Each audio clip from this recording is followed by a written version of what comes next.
Hello, my name is Ros Andre V. De Losa, and I'm a second year student in the Bachelor of Science in Electronics Communication Engineering program.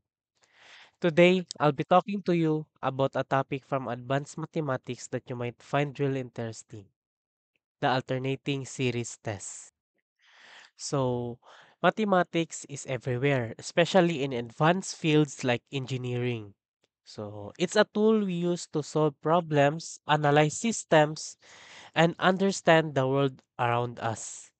Whether we're dealing with circuits, signals, or other complex system, math is a key player. So today, we will dive into a concept that helps us understand how certain infinite series behave. So our topic for today is alternating series test. The alternating series test, also known as the Leibniz criterion, is a method used in calculus to determine the convergence of an alternating series. So it helps determine if an alternating series converges. An alternating series is one where the signs of the terms flip between positive and negative as the series progresses. So here's a two different form of an alternating series. So so here's how to understand it. So the alternating sign, so here the alternating sign, the negative 1 raised to the power of n or negative 1 raised to the power of n plus 1. So that is the alternating sign. So alternating sign ensures that the terms alternate between positive and negative. So when the n is add, it will give a negative sign when n is even. So it will give positive sign or vice versa depending on which form you see. So next is the AN term. So the AN term is a part represent the magnitude of each term in the series. The, these are usually positive numbers that get smaller as n increases. So in this case, the n is converging series. So we have two two criteria on the alternating series test. So first criteria is the individual terms in the series or the number you are adding or subtracting must decrease in size as you go along. So this means each term has to be smaller than the one before it. For example, if the term starts at 1, then the next term must be smaller than 1. Okay? Then the next smaller than that and so on. So the terms must get smaller, so each term is less than the last one. So the second criteria is as you keep going further and further along the series, the term must get closer and closer to zero. So in other words, the number you are adding or subtracting should eventually become so small that they are practically zero. So the term must shrink all the way down to zero. So, so we have here example. So summation of negative 1 sub n over n. So first we need to uh, meet those two condition in order for us to identify. So first condition, it must pass the divergence test. So our A sub n is 1 over n. So it can rewrite as or we can expand it as like this. So 1 over 1 plus 1 over 2 minus 1 over 3. So, pasunod-sunod na po. So, in order for us to know the condition 1, we need to solve if it is decreasing or uh, each series must close to zero. So, let's solve using a calculator. So, 1 over 1 is 1.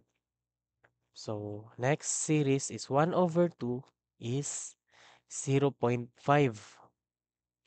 Next series is 1 over 3. So answer is 0.33.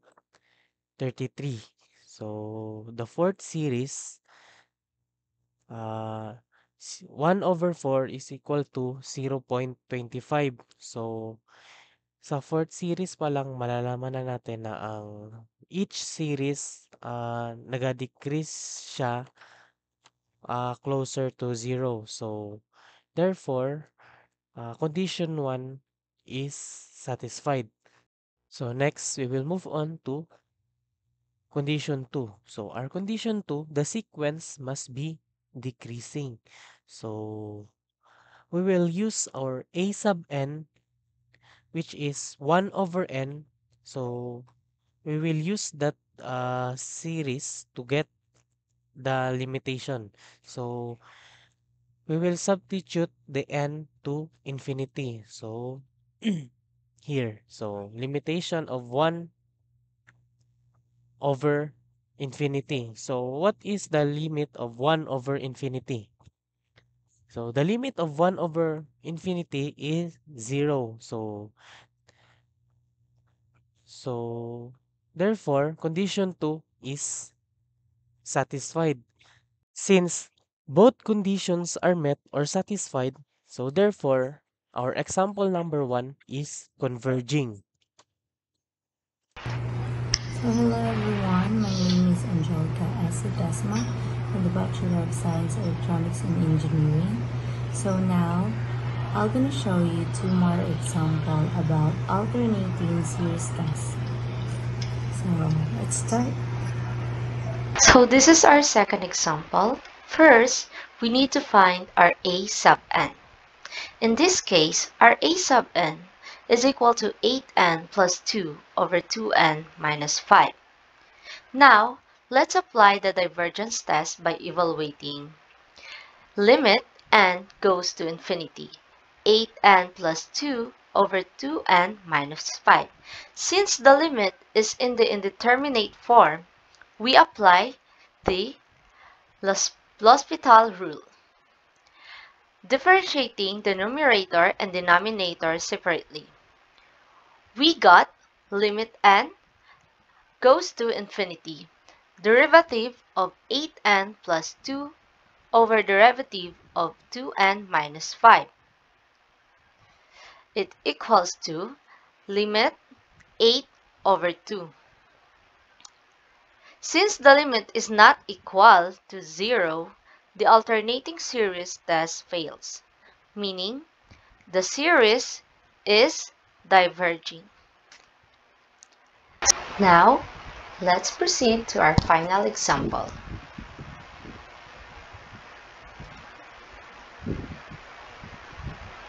So this is our final example. Negative 1 raised to n plus 1 over 5 raised to n. Will the series converge or diverge? First, I'm going to rewrite it. This is negative 1 raised to n plus 1 times 1 over 5 raised to n.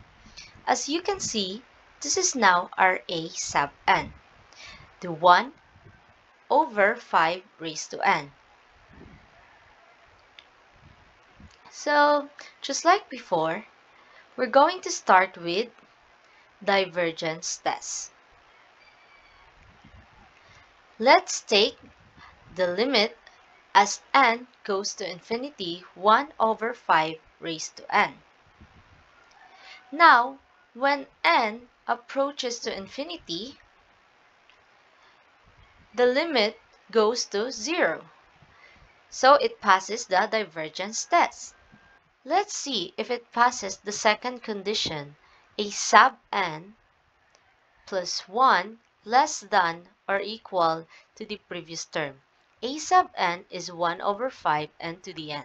So a sub 1 n, a sub n plus 1 is going to be 1 over 5 to the n plus 1. Now 5 raised to the n plus 1 is greater than 5 to the n.